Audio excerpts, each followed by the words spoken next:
Hello, everybody, and welcome to another episode of the MerlinCast. It's the Merlin the Mighty podcast where we discuss all kinds of nerdy things. It's been a little while since I did this, but it is I, Merlin, obviously your host, and I've got one of the channel regulars, Troll, with me. Hello, people. So it's been a while. I've been trying to get Troll on a podcast for a bit, and it just hasn't happened for... When's the last time you did a podcast with me? A long time, mostly because we just hang out and talk. And it's like we hang out and talk, and I'm always... and the last couple times I've been like, I want to get, Troll back on the podcast to talk about stuff, and... It just seems like we're always too tired or whatever because we're having fun watching movies and stuff. And talking, yeah. So, actually, before we get into the meat of the podcast, I'll just kind of get you guys caught up on some things. As some of you might know, Troll is actually my most loyal patron and, supports the channel and gives me some ideas. And the new series that I'm planning on doing, the Flamethrowers in Cinema, which I'm having fun with, is pretty much his idea. So a lot of the requested movies you're going to be seeing relating to that are from him. So you can thank him for that. And hopefully the next one I'm going to be doing is Night of the Creeps, which I watched with you. And it's a very unique movie. I enjoyed that one. So I won't spoil it for you guys on here, but there'll be a Flamethrowers in Cinema on that coming up very soon. As far as the subject of the podcast tonight, there were two things. Before we get into the main event, you had me actually check out some of the, Immortal Hulk? Yeah, the newest issue of Immortal Hulk. And, give me a little bit of backstory, Troll, because I guess this is building up. Well, what's this line been like? Well, first of all, the Hulk is kind of sort of undead at the moment. Okay. How's he undead? How did that happen? Well, he can't die. He's immortal. And whatever, and it's more than that though. Also, like, he can be cut into pieces if it's nighttime, or still like alive and stuff. There's kind of a new personality in charge. It's the Devil Hulk from before. Only he's not straight evil the way he was always portrayed before. Devil Hulk. But he does want to take over the world. Well, naturally. The series is a lot more darker, more grotesque, monstrous, especially like when Banner transformed, it was made a lot more body horror, horrific looking. Sounds good to me. The first bit was like them fighting against David Banner versus evil father's ghosts. I feel like that comes up a lot. Well, he's a bastard, and then they had to deal with like this guy who's basically a crazy evil replacement for General Ross, and his other crazy powers and stuff. What happened to Ross in the comics? Right, lately? He's just not running. He's kind of semi-retired at the moment, and they're dealing with how like all the different Hulks coming back and like their weird powers and stuff. However, one name that's been repeated a lot recently has been the One Below All. Anyone who's, I guess this is a kind of a niche thing in Marvel Comics, but the One Above All is essentially like the main god, like capital G, in Marvel. In Marvel Universe, okay. And he's basically a cross between Stan Lee and God. Sounds about right, yeah. Well, now they're talking about the One Below All, which would be the first uber anti-god of DC. It's kind of like their anti-monitor, I guess, would be the closest thing, or the idea of evil from Berserk. Yeah, very, yeah. And they've recently established that there is this hell below hell, and that's where this thing has power. And apparently it's the reason behind people who get gamma radiated get superpowers in this universe. In the Marvel Universe. So it has a connection to all of them, especially to the most powerful of them, aka the Hulk. So I had Joe read the recent, the last issue of Immortal Hulk, which takes place at the end of the universe. Like, if you've been following Thor, it takes place around, like, All-Father Thor / Doom / Old Man Phoenix time, like basically the end of the universe. And it shows, well, Joe, what did it show? Well, it was very bizarre. I mean, it was basically, it kind of opens up like it is almost like the end of time, but you're not really sure of that right away. It's almost like describing like when I was reading it, it was almost like describing the inner workings of like an organism.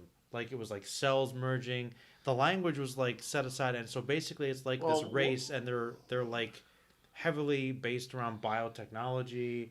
They're talking about merging, and it's basically all about this being recounting memories of what happens, and it's a very unique alien race. Very, it's not something I've seen before. Yeah, it was very interesting. Very alien, very not human at all. It felt like they did a good job of really seeming like it was this truly alien world, which is very cool. I really enjoyed that. And then, of course, there's this destructive force that kind of comes in and is threatening to destroy the world. Like the Breaker Apart or the Breaker of Worlds. And they describe it almost like this Lovecraftian monster because they've never recognized anything like it. It's this huge thing, and it's the Hulk. Now, when you say it's the Hulk, elaborate on that. Well, he's gigantic. He's actually like grown to like the size of like what, planets? He just kind of bear hugs the planet to death. He just literally crushes their planet, and he's just describing like the end. And I think what blew my mind about it was that it's kind of a twist. Is that what was it he sent? He actually sent this device back to the past. Yeah, it's I had to kind of explain a few things to him because it's a bit out of context. But basically these alien races, in order to communicate across the vast distances of space, have these type of bio like devices which look like flies, basically. That was cool. Literally, was a fly. Where they communicate instantly because it as soon as you use it, it goes back in time to the instant that was first created, and it shows up where it's supposed to. It's really interesting. But they made one that like went back billions of years, so they can like warn the past about there's this one below all, which is they perceive it as the Hulk is like going to be the ultimate force of destruction. But it's like Lovecraftian horror Hulk. Like all of his cells, like if you get close to him, his entire body is made up of screaming, eyeless Bruce Banners.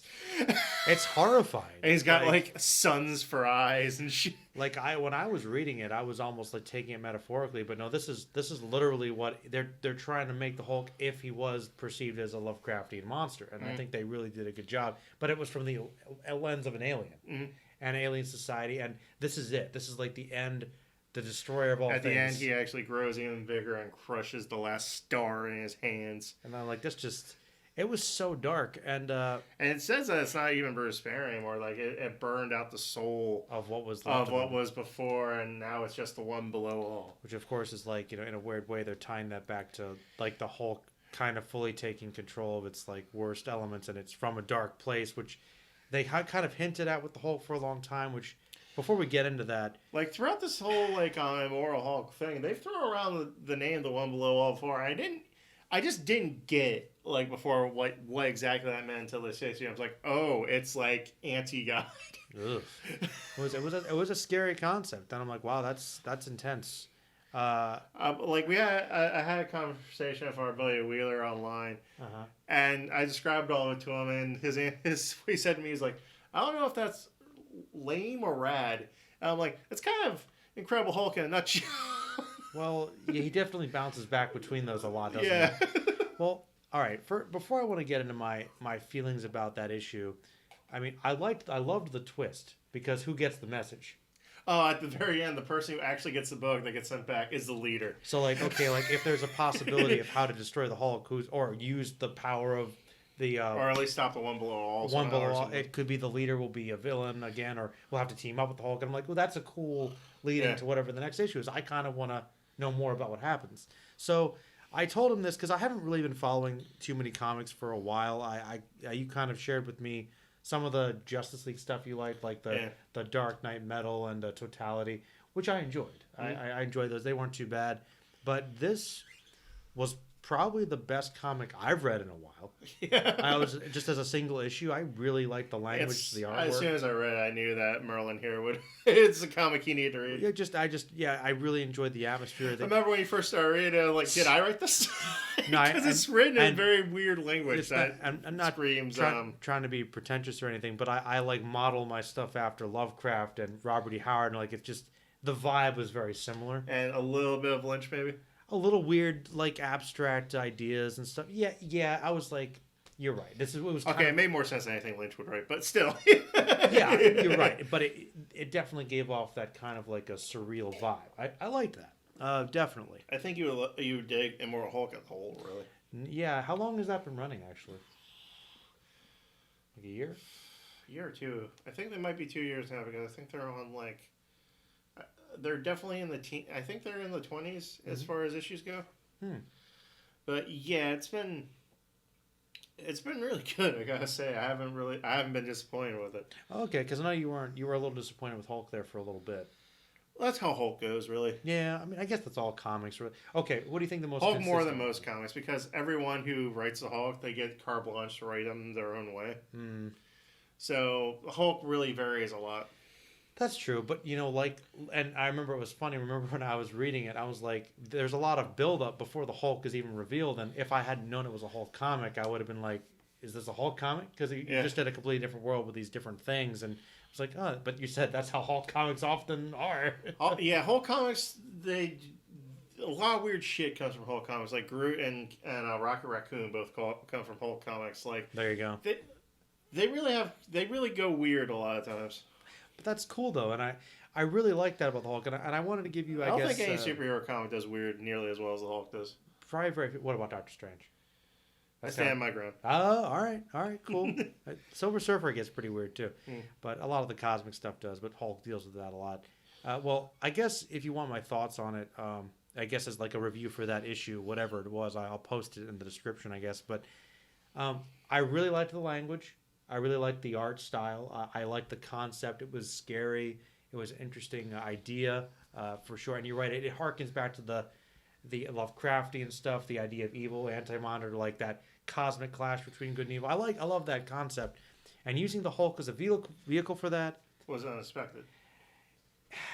It kind of makes sense because, like I said, they were always dabbling in the psychology, his abuse. There's always been a question of whether or not he's a monster or a hero. Jackal Hyde. It goes to the core of the whole character, which I love that stuff.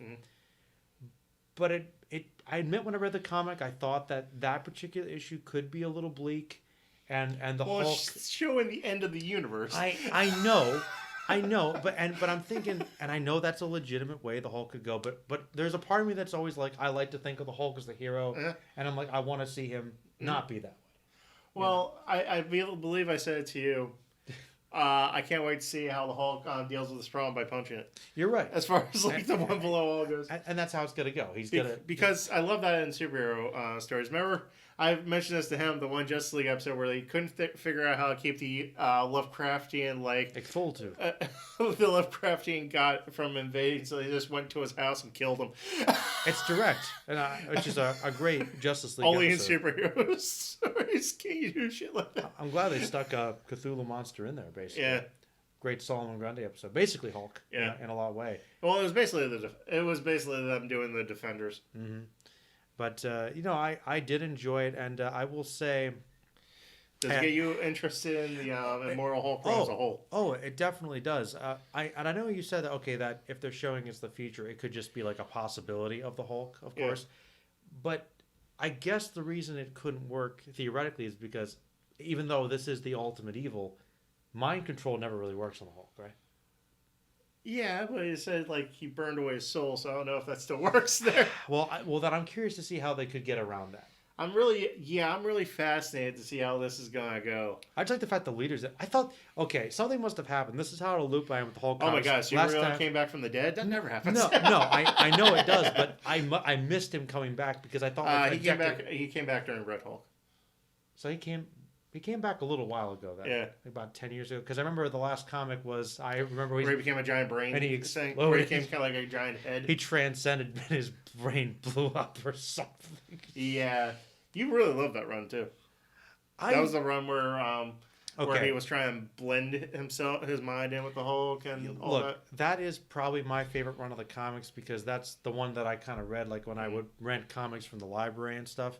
That's what was around at that time. And that was the one where you're right, where he actually wasn't really the Hulk a lot of the time. Bruce Banner was doing the thing where he was trying to control it, so he had the super strength without being the Hulk. But the thing was, all these people were after him, and it was a lot harder to saved himself when he was Banner. Yeah, it was like weird, like Black Ops, like spy shit. Yeah, it was Bruce Banner on the run. But the thing I liked about that run too was that when the Hulk came out, it was always a really big deal. Yeah. And also my favorite story was during that run. I think you remember was in when he fights the Abomination in that old town. In the town of Entropy. Entropy.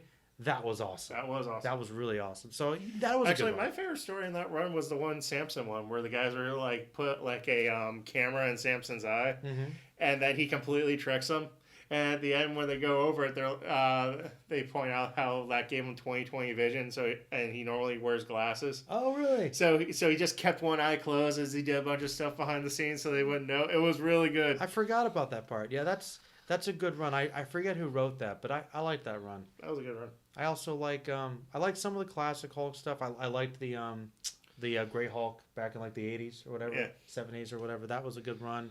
Of course, Planet Hulk was amazing.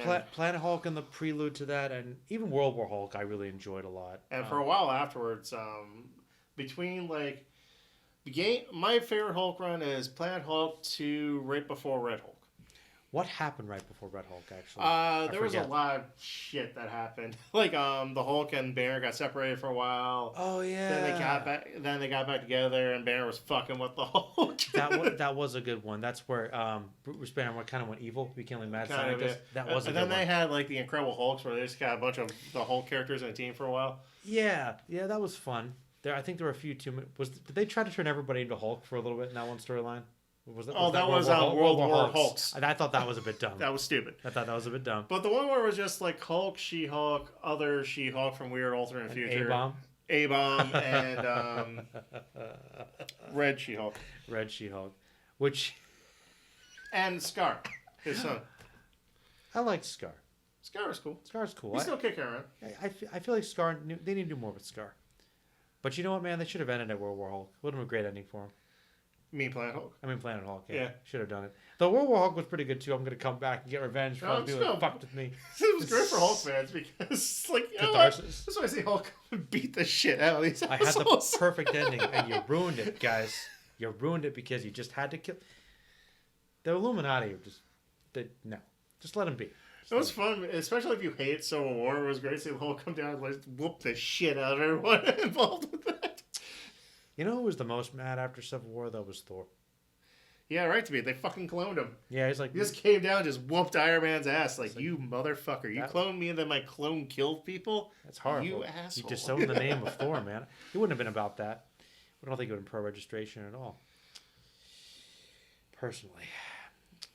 All right. Well, we had a nice discussion about Hulk comics, which is good. But unless there's anything else you can think of to talk about, is there? Well, we can talk about your birthday present that we just enjoyed. Well, that was what I was going to segue into. Yes, my birthday, my big 30-year birthday is coming up here. It's like, yep, I'm entering the 3-0s. And my buddy Alex here, Troll, got a birthday present for me. And it was... Okay, set this up. My buddy Joe here is a huge He-Man fan. Yes, for those of you that don't know. As he should be. And I think so. There was one classic piece of He-Man ephemera that he had never seen, never experienced. And I figured I'd get it for him. So I got for him on Blu-ray and watched earlier. The Dolph Lundgren 1987? Correct. Masters of the Universe movie. Yep, that's true. I For never those who watched think it. I got him a bad birthday present last year, I got him the Spider-Man PlayStation 4 game. So which was a fantastic present. I need to play. So that I again. couldn't top that one. So I just tried to give him what he wanted at the very least. Thank you for that. No, that was a great. Well, a lot game. of people I think listening is like, that you bastard. That's what you got for his birthday. No. This is okay. Look, guy, everybody, look. I'm a big movie guy. I'm a big He-Man guy. You need to see it eventually. I needed to see it eventually, and I hadn't really seen it. So it was something I needed to see. And so I'll tell you this. I think it was an appropriate gift, and I'm thankful for that gift, Alex. I am. So as you slowly hate me for the rest of your life. No. It's the most frustrating thing about my thoughts about this movie is that you know what the worst thing I can say about it, man, is... Wasn't that bad? it wasn't that bad, but it was a very middling experience Yeah. for me. And that I was expecting to either like Love think it or hate it. awesomely bad, or like I'm gonna hate this movie and rant about it. And I'm just kind of like, about a lot of it, and I'm like, that's so lame. But what did I tell you when you asked me about? What did I tell you about beforehand? Well, you said that you're probably going to like parts of it, things about it, and I guess, do you want to hear my favorite things about it? Okay, the first thing I'll say is the obvious thing. I think Frank Langella steals the show as Skeletor. I think the makeup, the costume, I think his performance. Skeletor has the best lines in this movie. He has some really good lines. He's fucking epic. He's really good. And as much as I like the corny Skeletor, will always be my favorite. He does it in an overtop way, but still is more threatening. And I like that. Great job. I think everyone knows he's like the best part of the movie. Other than that, even though it still looks a little cheap at parts, I love the sets. I like the matte paintings. I like the effects, like the portal effects, laser guns, the costumes for the makeup for the bad guys. I feel like in a lot of ways this is like Eternia on the big screen. Like there's elements of it. But okay, this is going to be a weird thing. It's hard for me to describe this. You know how I'm really into camp and B movies? I feel like this movie didn't quite want to commit to being full camp or serious, and so it sort of touches the line a lot of the time. You know what I mean? I think it's a little safe. Yeah, like I wanted to go full over the top, and no one quite goes over. Like some of the actors, like, we're trying to be kind of serious about this, but should we? And then I'm like, okay, one thing we should explain to people who don't know about this movie.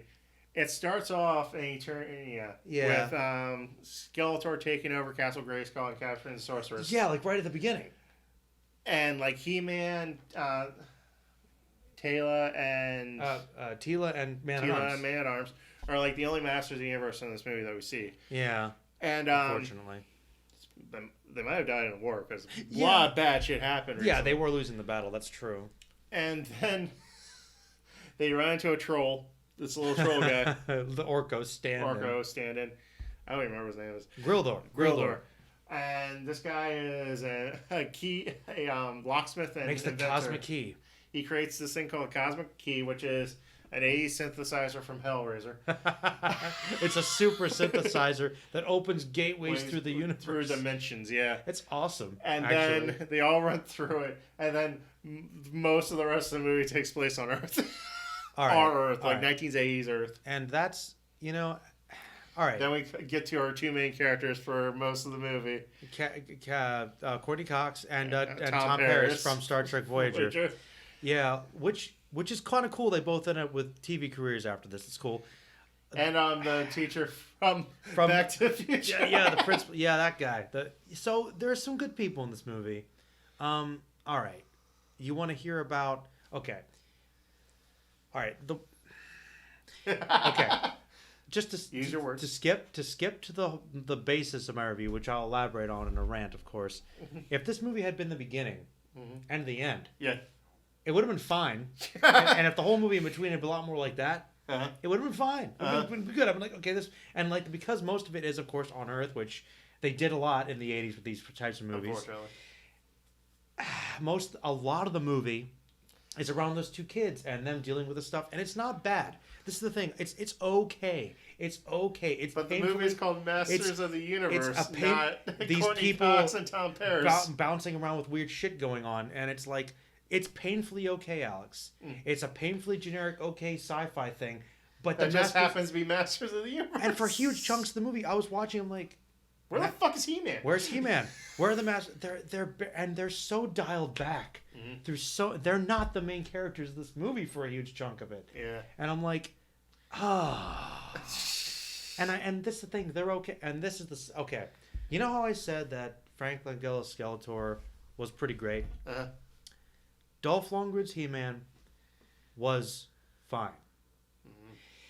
And he was actually in his element. No, that's the thing. That's the thing. I want to elaborate on this.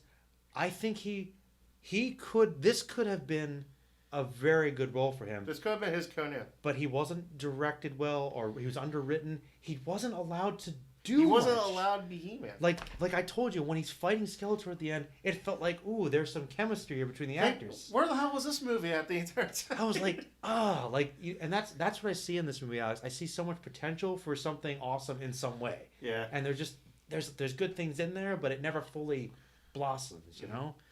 Also, it doesn't have they cut back on a lot of the color that like He-Man tends to have. Like they're all in black or like gray. Hey, compared to like the stuff today with Nolan and Yeah. it's not Yeah. that's not that bad, dude. It's not DC EU levels, but You're right though. When I think of He-Man, this is what I meant about like dialing back on the camp. He-Man's bright, colorful. It's silly, and I'm okay with He-Man being dark and serious, but this wasn't quite that. I want the colorful, and it's like that's what I'm saying. It didn't go one way or the other. Shot people a lot. Like, He-Man, all right, when He-Man actually pulls out his sword or shoots people, which you're right, he shoots people, some of these robot guys get destroyed. These horde people, they get demolished. He mostly uses the sword to deflect laser bolts. But I think twice he pulls out the sword to slash them, and they explode. They explode. And that was awesome. And, and the effect with the hoverboard is great. When he becomes an action figure, it's fantastic. It's really good. At some point, Skeletor pimps onto the scene looking like one of the Dark Eldar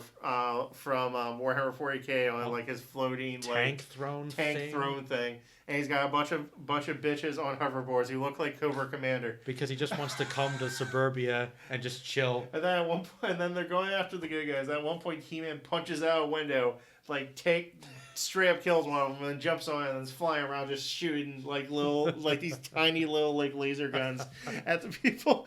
And then of course one of them gets shot out of his hand, so he finally has to pull out a sword and hits the guy, and he just explodes. That might have been the most beautiful scene. That was so great. And I want to make sure we catch some of the good things, though. Like I was talking about the costuming, the effects. Your favorite character was Evil Lynn, I believe. Yeah, I think Evil Lynn looked the best. Evil Lynn looked great. Like their makeup, they did a great job. She had a great outfit. And capes. Everyone had an awesome cape. A lot of people had capes this way, and they looked awesome. He-Man, you know what? I'll say this. I like the classic He-Man look, but I really like the cape in this He-Man looked good in a cape. He did. The only big bad guy outside of Skeletor and Evil Lynn was Beastman. And he really looked like Beastman, but he was just kind of a brute. He didn't really say anything. He looked great though. He looked exactly like Beastman, like an ape-man, werewolf man. Like he looked really cool. I liked the other henchmen too, though they weren't as iconic. Like Blade, and the Snake guy. And the Snake guy did look like he was from Eternity. I'll give him that. Weird guy, a goblin guy. Yeah. They were cool. They looked good. All of the random maybe robot stormtrooper guys kind of look like they were horde.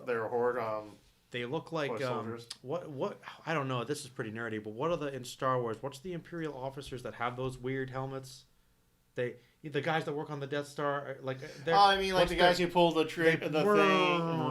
Yeah, they're only in that one. I don't know what they have weird helmets. Not the not quite Darth Vader helmet. Yeah. They look kind of like the robots in Yor, actually. They look like... They don't look that bad. No, they have a similar design. And that's another thing, man. Didn't you get the vibe that this was kind of like a B movie that had a budget? Oh, yeah. It's like, and I think that was interesting. Well, I think that's kind of in the heart of He-Man itself, is that it has kind of a B movie quality to it. And you said Flash Gordon, and it's like... The cartoon is kind of like combining Conan the Barbarian and stuff with Flash Gordon, which works well for some reason. Well, whenever they were on Eternia, it looked like Flash Gordon, like the movie. Sets were beautiful and insane. All right, man. This might surprise you. Maybe it won't surprise you. I actually prefer the Flash Gordon movie to this. Yeah, Who doesn't like the Flash Gordon movie? I know that I'm a big He-Man fan. It saddens me to say I think you would like this movie better probably if it wasn't He-Man.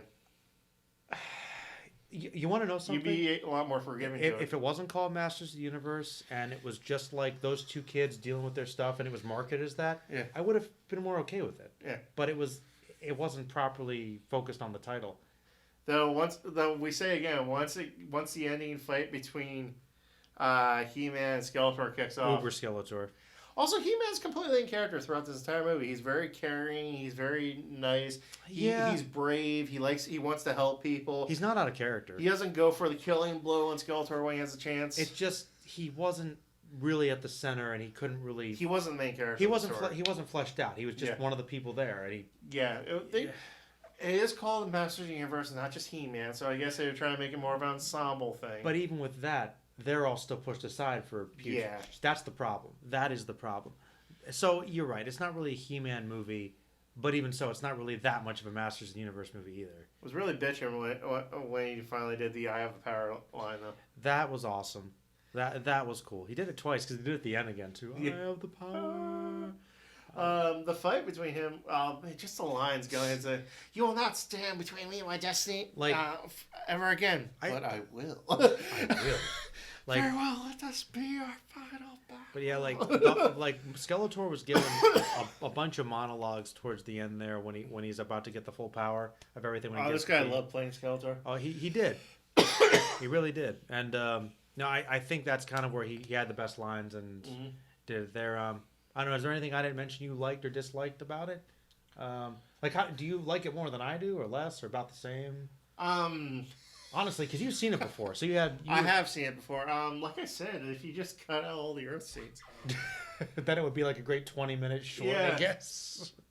I think the only thing I really liked on Earth was the hoverboard scene, the souped up pink Cadillac. The pink Cadillac was pretty great. The inventor guy basically turns into the Batmobile. I'll tell you what. One surprise about this, kind of like BB-8 in The Force Awakens, I thought the annoying Orko stand-in I was not going to like, but I kind of liked Grillo. I liked him. Grillo was okay. Was pretty good as an Orko stand-in. It's like instead of being a magic guy, he's a tech guy. Yeah, I was fine with that. I liked that, so that was a nice surprise. I wouldn't mind if he showed up in some sort of like He-Man universe stuff, like as well. We need this special tech thing made. I know this guy is like the greatest locksmith / inventor in the universe, and they go and they find it's that dude. Be like a little nod to that movie. I think if he's not Warwick Davis, he sounded like Warwick Davis. Yeah, let us know. But I thought I don't want to assume it's Warwick Davis, but just because he's a little guy, but he sounded like it seemed like a role Warwick Davis would play. But this is pre-Willow, I think. So I think after Willow, he might have gotten more. But only by a year. Which I have to watch Willow. That's another one on the podcast to talk about sometime. You like Willow, don't you? Oh yeah. Yeah, but I'll tell you what. All right. Well, you know what? In classic film fanatics, Dan reviews it tradition. I guess we'll go for letter grades. Why not? Yeah. All right. I'll let you go first because I'm still mulling it over. I feel really bad, but I think I know the grade I'm going to give it. What would you give it? It's a decent USAF all-night movie.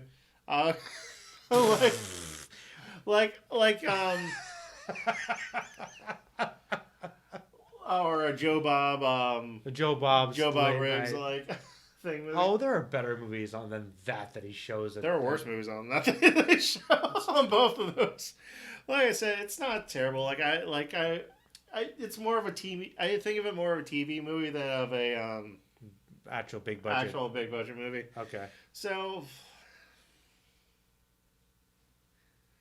D plus. D. Oh, you're harsher than I was. I was gonna give it like a C. No, you weren't. All right, fine. C minus. You had way too much problems with this fucking movie to give it C minus. Because look, I look now. I have to defend it. Skeletor was really good for the 20 minutes of the movie he was in. Yeah, the effects were decent. Some of the costumes were good. The sets were great. Well, I was actually having way better time with this movie than you were, but it works great. Well, imagine going to a movie theater and seeing this movie. If this was the 80s and I was really into He-Man. If you were really into He-Man. Well, I'm trying to think if I was a kid, would I have loved it or been disappointed by it? You would have been disappointed by it. Knowing me, I would have been. If I had paid... Okay, all right, I'll give you an example. This is not a fair example, but you know how most of the other ones got animated movies, like the G.I. Joe movie or the Transformers movie? Yeah. Look, I'm not a huge fan of the 1980s Transformers show. I like it, but the Transformers movie is one of my favorite movies of all time. The good one, the animated one. I love that movie. That I think fans, they got exactly what they wanted. If this is except for Hot Rod becoming the leader. Oh, I can let that go. Leonard Nimoy was like fucking somebody. It's fine. It was great. He was Megatron, but not Megatron. Galvatron. Yeah. That's where they changed voices. Anyway, Anyway, if that's the equivalent of what Transformers fans got Yeah. and He-Man fans got this, it's not the same level at all. So no, it's You still sticking with that C minus? Because I thought I was being like, I was thinking like a C, and I'm like, well, now if I saw this in the movie theater, I'd be pissed. I'd give it a D plus. Man, all right. Look, I'm gonna do C minus. I'm sticking with C minus because I think it's below average, but there's still good things in it. Mm-hmm. I don't think it's like the worst thing ever made or anything. It's okay. Like D plus for me would be like there's like one or two things about it that are good, and then the rest is. I was looking at you. I was looking at him as he was describing that to me. Like, isn't that exactly what you said? Because I don't hate this movie. I feel very like average about. All right, all right. I think that's the worst thing though. all right. Okay, here's my final grade. I'm giving it a C minus. Yeah. But I would rather this had been like a D or an F. But I thought it was awesome at least with an asterisk or something. Okay. So this. So you're saying it's not entertaining enough to be a D or an F. Yeah.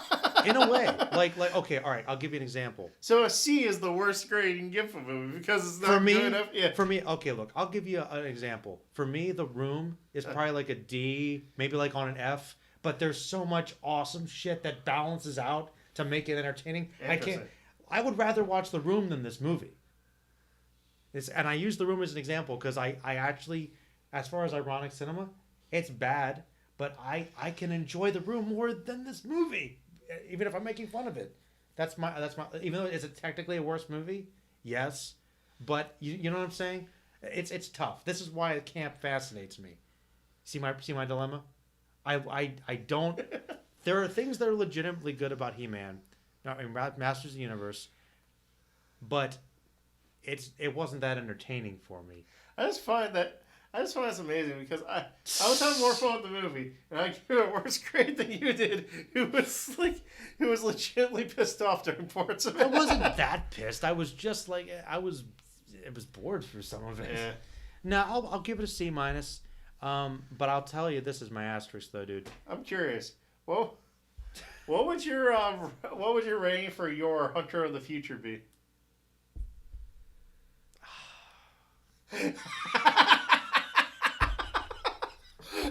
See, this is why on Film Fanatics people would give me crap about my grades because I do let my emotions factor into my feel about it.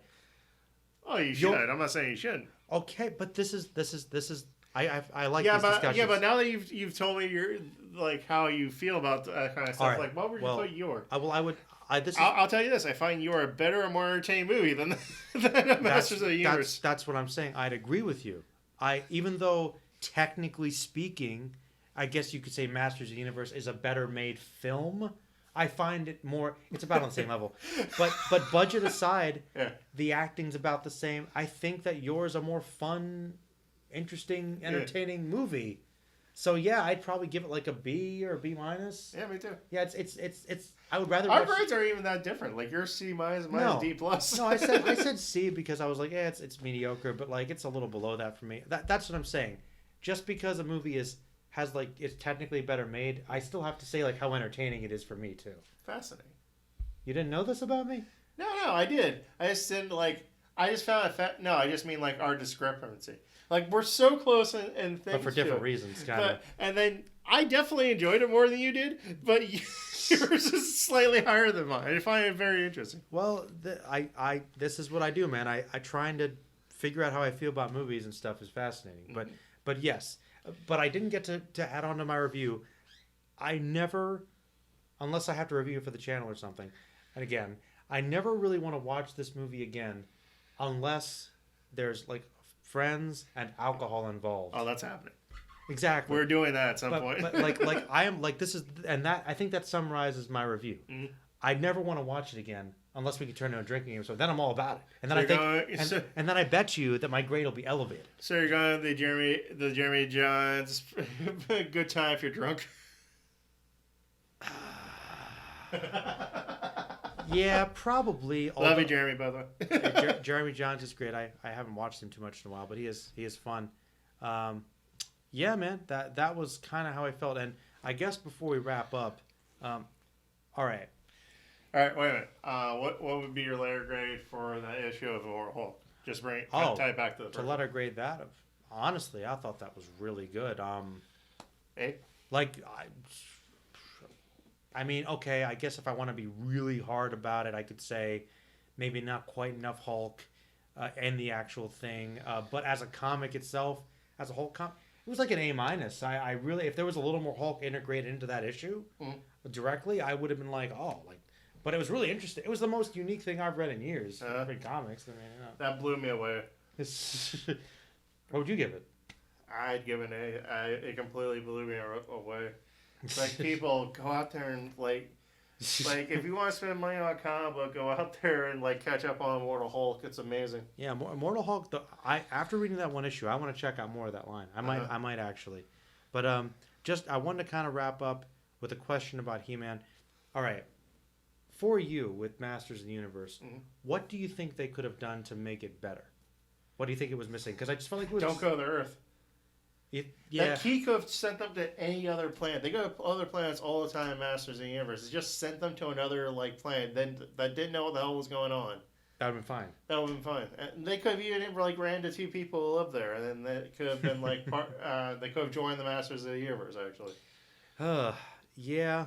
Maybe have Man-E faces. My personal. Yeah, they need more actual Eternians there at Masters of the Universe. Man-E faces is up there for me as one of my favorite Masters. Which still, because knowing you, I would have thought Ram Man would have been your guy. Look, like we all know, Ram Man's a handful of ladies. He has my respect, but he is for some reason. But Man-E faces is my personal favorite. I just love how he has like a regular human one just for when he's not doing anything important, I guess. Then he has like the bitch and robot face, which he uses when he shoots things, and then he has the monster face, which he uses when he beats people up, and then his arch enemy is Beastman, because Beastman can take control of his monster form.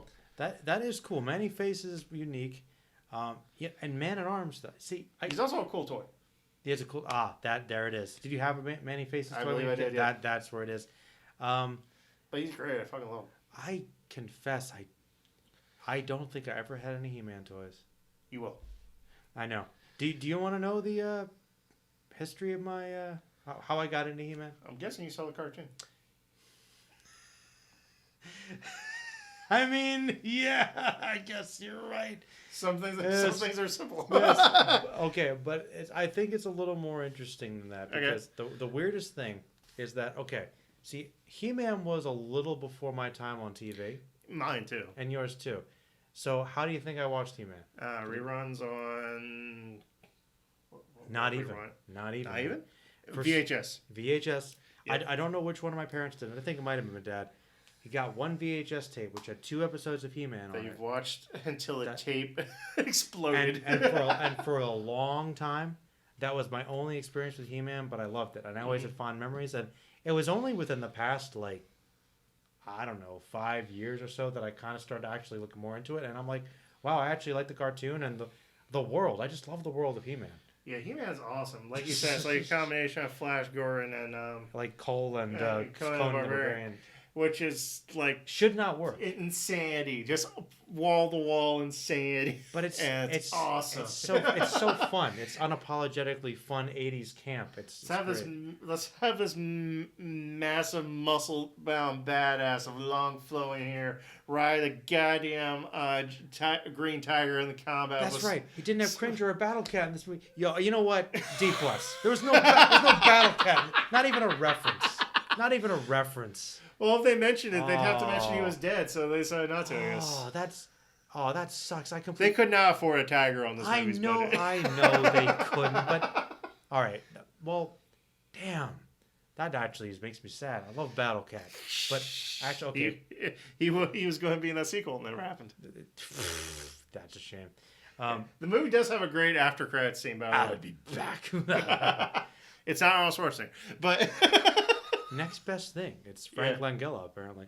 But, all right, my question to you about He-Man is, well, I know we're excited because you and I have been talking about a He-Man show coming back.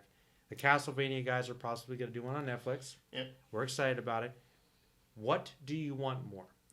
Do you want to have just a fresh, new modern, super campy version, or do you want them to go dark and gritty? Well, they said that it's going to be a sequel Mm-hmm. to the original show. Mm-hmm. I think they're going more darker and grittier with it because most of the He-Man fans have grown up a bit. More mature adult, at least. Yeah. I think they're basing off of the comics, which will help. Which is the comics right now, like Actually, the DC ones, are pretty good.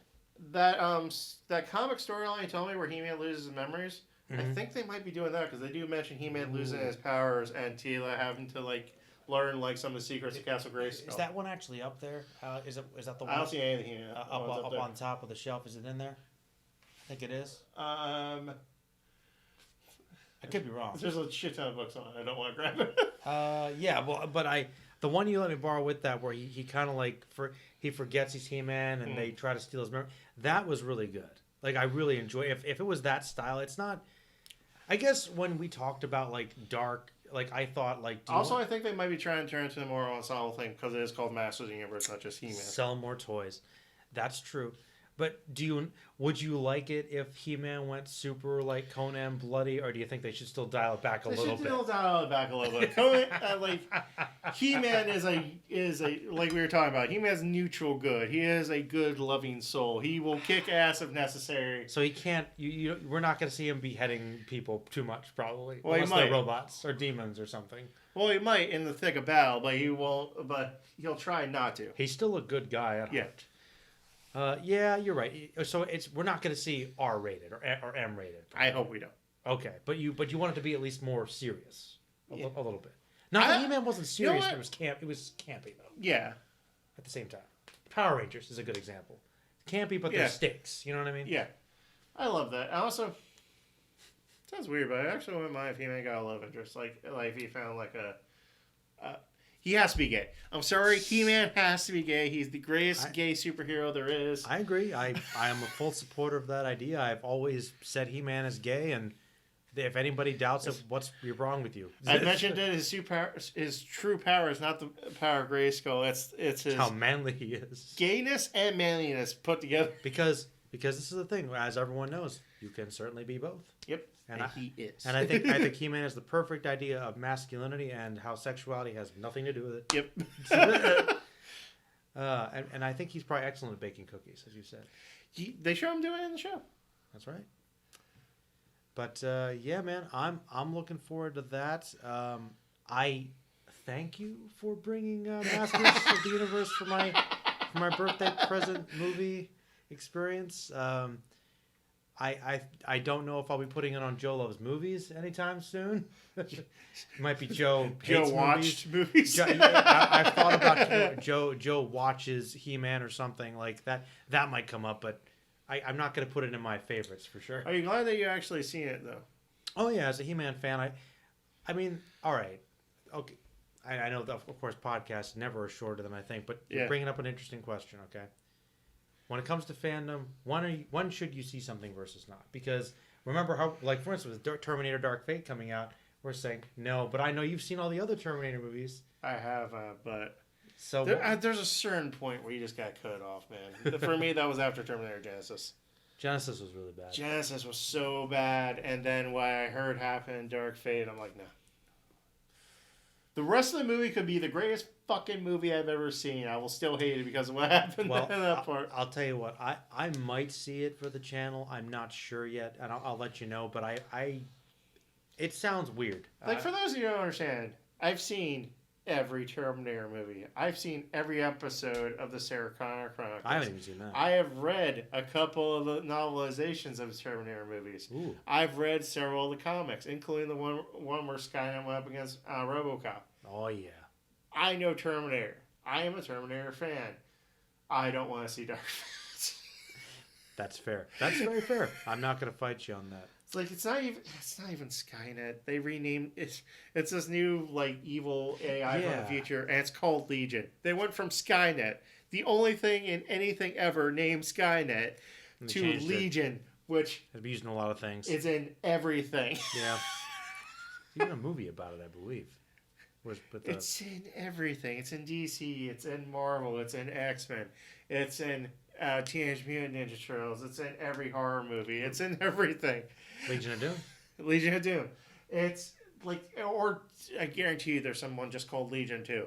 It's in fucking everything. It's like the least creative name they could have come up with for a bad guy in this goddamn movie. It is. Skynet just sounds cool too. Like there's no need to change that. It's the villain. It's the villain of Terminator. It's Skynet. Yeah. It's imposing AI force. But well, you're more excited about the He-Man show. I am. Hopefully, it's good. Is there any other movies coming out to be excited about? Oh yeah, I wanted to see Doctor Sleep. I haven't seen it yet, but I want to see Doctor Sleep. The Shining sequel. Yeah.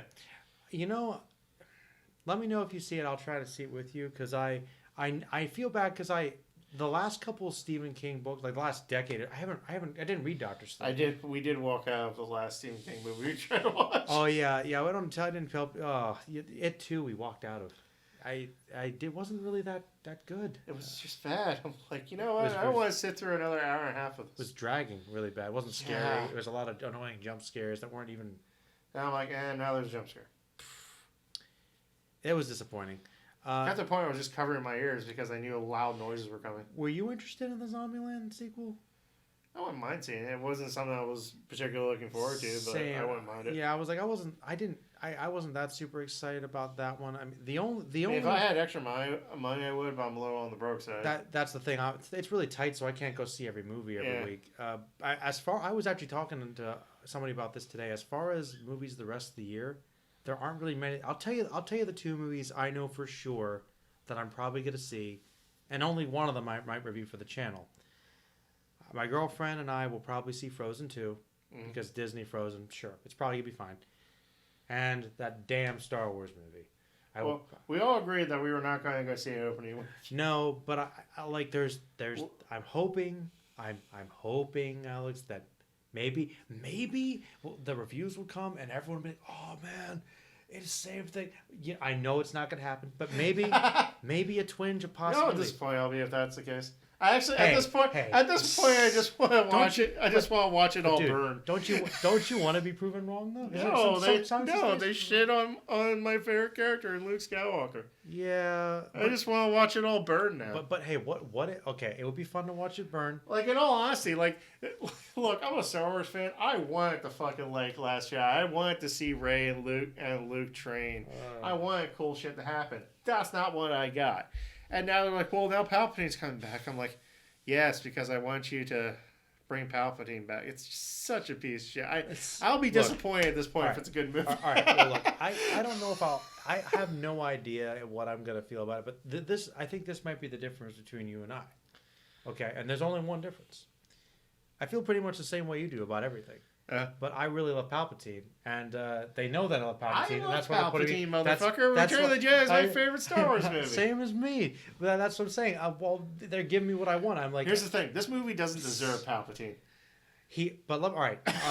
This is the thing, and you know that I'm right about this. Okay, you know it. I'm gonna say it. Every Star Wars movie that Palpatine is in, he is always good in. You really want to see Palpatine defeated by Rey and Kylo Ren? No. Also, it's been bugging me the entire night. You got this hair in this weird part of your glasses. I got hair in my glasses. Yeah, and like this weird joint of your glasses. Oh well, that happens sometimes. Yeah. But yeah, I don't want to see him get beaten by them. Maybe that's what's going to happen. Maybe it'll be a flashback. No. Maybe it'll be a holocron cube or something. Look, all right. You know what, man? What I'll be happy about? Dude, that's good. Okay. What if Rey and Kylo Ren have to fight like 1,000 Sidious clones? That's not gonna happen. That'd be hilarious. You know it. That would be awesome. That would be stupid. You're gonna see awesome. Rey and Kylo Ren join together. Kylo Ren's going to turn good, then probably get killed. And Rey's going to effortlessly destroy fucking Palpatine. No. At this point, I don't want any characters left to show up. Dear God. Wedge is coming back. He's going to die. No, he's all not. the characters we love have died. Billy D. Williams will make it. No, he won't. Lando will make it because we're trying to reach Lando Calrissian. Lando's going to... Now, he might live because he's a black guy, but everyone else is going to die. They killed They even showcase Akbar when they killed him. He died in the background. Oh, man. Fucking C-3PO's dying in this one. Chewie's probably going to die. Well, I mean, if they want to make a clean slate for new characters, I guess. Yes. But it's the third movie in the trilogy. It's the last one. We've seen all the new characters, and no one likes them. Well, they're planning for future trilogies. They're trying to get away from the Skywalker stuff, man. That's what they're trying. No, they don't, because they want to make money. They'll make money on stuff that isn't Skywalker stuff. Well, you know that's true. Well, it is true. That's the problem, man. Is that the Skywalker story is tied directly in with the main Star Wars story for a lot of people. Because that is the main Star Wars story. But the counterpoint I've heard to that is, and I mean, I think we agree with this at least. Okay, well, a lot of our friends are really into the expanding universe, like the Old Republic. There is stuff outside the Skywalker stuff that's good. But that's what they do. They're trying to mine nostalgia while murdering the characters that people like. For no reason, in terrible ways. It's not the best strategy. Like, I can understand Han Solo, which Harrison Ford didn't want to be any more fucking movies. That's fine. That was not a problem of Mark Hamill. Well, they're also getting older. They're not going to be around for a bunch of other movies, you know. Inevitably. Fucking Mark Hamill well, could have been in another decade worth of fucking Star Wars movies. He should have been. He'll probably show up in the next one. He probably will. Care. He'll be a this movie... Last Jedi did the impossible. It made me not care about Star Wars movies. What? I'm trying to be hopeful, but the truth is, I think that the Star Wars fandom has never been in a place where it is right now. Even with the prequels, where people, I think, are less excited for a Star Wars movie than they probably have ever been. Which is funny, because I still stand by Attack of the Clones being the worst Star Wars movie so far. Attack of the Clones is pretty bad. But at least there was story threads that went off from there. There was stuff I wanted to see. There's good stuff in there. The Last Jedi is just a dead end. Well, it contradicts stuff from the... Okay, look. This is going to go on forever. I have had a dozen podcasts talking about everything wrong with Last Jedi, so we don't need to go there. He-Man. He-Man good. Well, okay. Masters of the Universe versus Last Jedi. Which one's better? See, that's a question. You can't tell me that... From a filmmaking I'd rather standpoint, see Masters of the Universe again than Last Jedi. Now you're just being stubborn. No, I'm not. I had no trepidation watching Masters of the Universe with you tonight. If you said we were going to watch Last Jedi, I'm like, Well, I'll tell you something I think is kind of sad. I would rather watch Masters of the Universe again with drinks because I think it'd be fun. I'd probably have drinks for Last Jedi, but I think it would still be depressing. Yeah. So that probably says a lot right there. But who knows? History may look back on it and say it wasn't that bad. Your Hunter from the Future is better than either movie we just talked about. It's definitely more fun to watch, which at the end of the day is what counts. Yeah, I think this really should just be like "Yours the Best" should be like the name of the podcast. Just completely out of context. Yours better than all the movies we talk about in this podcast. I don't know if this will ever happen, but if enough time goes by, who knows? Like if Merlin's Beer Productions, one thing we should try and do is like see if we can acquire the rights and do like a sequel or remake to Your. That'd be awesome. Not a remake. We have to do a sequel. Do a sequel. Let's do a sequel to Your. That'd be great. Wouldn't be that difficult.